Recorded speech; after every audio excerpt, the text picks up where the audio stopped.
Donc pour cette synthèse, on va revoir un petit peu toutes les formules que vous devez savoir donc, pour mener à bien toutes ces opérations d'amortissement dégressif et qui donne lieu à un amortissement dérogatoire. Donc pour connaître votre taux dégressif, eh bien, vous prenez votre taux du linéaire et vous multipliez donc par le coefficient fiscal.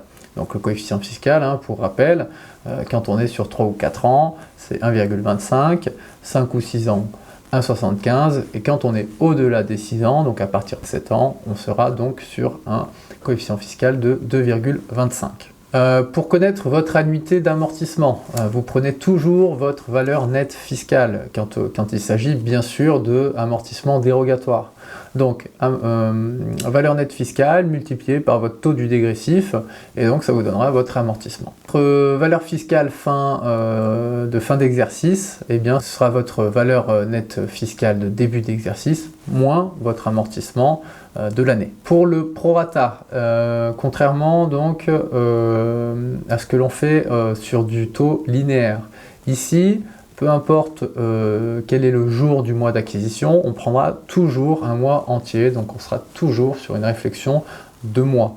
Donc si on est sur une acquisition donc, au 10 janvier par exemple, eh bien on a 12 mois d'utilisation, donc là pour le coup il n'y aura pas de prorata, mais si on est sur une acquisition au 20 juillet par exemple, eh bien c'est comme si on considérait que notre achat était effectué au 1er juillet, et donc du coup là il y a bien 6 mois d'utilisation.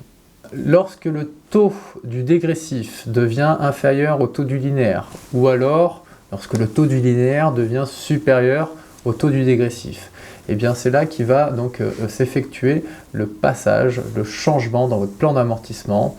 Donc la base amortissable, elle, sera donc la valeur nette fiscale de l'exercice précédent, puis elle ne bougera plus et sera appliquée donc dorénavant uniquement le taux du linéaire. Pour l'amortissement dérogatoire, on fait donc, pour connaître notre amortissement comptable, donc amortissement dérogatoire moins l'amortissement fiscal, ce qui nous donne donc notre amortissement comptable. Et donc en toute fin de synthèse, voilà, vous avez un récap aussi donc des numéros de compte à appliquer donc pour les différentes dotations aux amortissements ou même les reprises. Donc je vous retrouve tout de suite pour les exercices et mettre en application tout ce que l'on vient de voir.